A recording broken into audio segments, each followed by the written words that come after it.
Hi guys, so the Defence Secretary Grant Shapps appeared on the BBC to explain how his government is going to fund a jump in military spending. Prime Minister Rishi Sunak pledged this week when meeting the head of NATO in Poland that the UK would boost spending to match 2.5% of GDP. Journalist Sally Nugent asked the minister where the extra £75 billion would come from, and his answer seems to be more austerity, by reducing the civil service, this at a time when public services are on their knees. So, is this an attempt to hamstring a future government? Let's talk about the 75 billion, shall we? How are you going to find this money? Where are those funds going to come from? Well, one of the things we've said is we're going to take the size of the civil service down by 72,000. That will take it back to where it was before COVID. And I think that, to me, is a very reasonable approach. We think it's important that we fund the front line, not effectively the people in head offices, and we'll do that across the whole of government as well. So that is one of the things we're doing. This is fully funded, so you can imagine with Prime Minister, the former Chancellor himself, there wouldn't be any chance of anything else.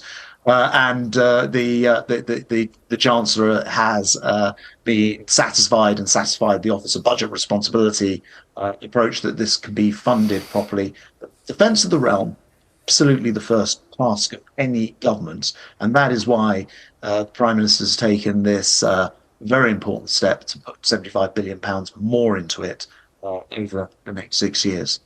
The reason I mentioned that number, that 75 billion, is because there is some dispute over that this morning. So current spending is at 2.32 of GDP. That's 64 billion pounds. Were you planning on freezing that spending? Well, there is a very good annex on page 20 of the document published yesterday, and probably I'll resist going through all the numbers year on year. It actually adds up to 77 billion extra if you do. So we've rounded it down to 75 billion.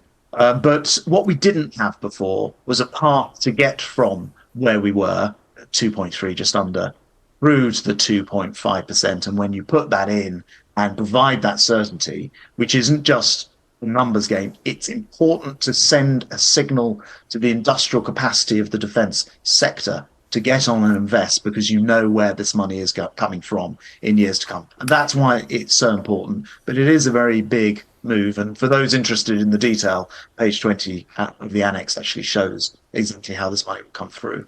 Great.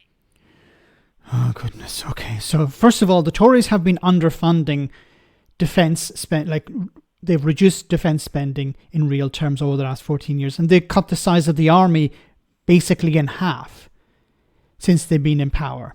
So now they've turned around and turned over a leaf and said, no, we actually need to invest in the military. Does anyone actually believe this? Or is this just an attempt to hamstring a future government? So what I mean by that is, if the Conservatives commit to spending 2.5% of GDP, or commit to any sort of spending, it means that the future government, they're not going to be in power in 2030 or anywhere near 2030. So it's easy for them to make plans for the future when they're not going to be making those tough decisions. And of course, this is a political move, because when Labour come into power and they look at the finances and they say, look, we can't justify spending 2.5% of GDP on military spending, then they're going to have to reduce it, or they'll freeze it, or they'll not implement that policy. And of course, what are the Tories and the right-wing press going to do? They're going to accuse them of cutting military spending. So the Tories are going to make a lot of promises as we get closer to the election. And then but it will, of course, be the next government that will have to pay for those promises. And if they don't implement those promises, they're going to be accused of cutting public services. Now, when it comes to the figures that Grant Shapps has thrown out here, so he's talking about reducing the size of the civil service to fund more spending on the military. But if public services are already on their knees because they don't have enough funding, how will reduce the amount of staff they have improve the situation? Or we don't care about the public service, we just want to spend more on the military. Because if public services don't have the staff they need, they can't provide the services that the public need. So this public service need staff and they need money. And the Tories are not interested in providing either.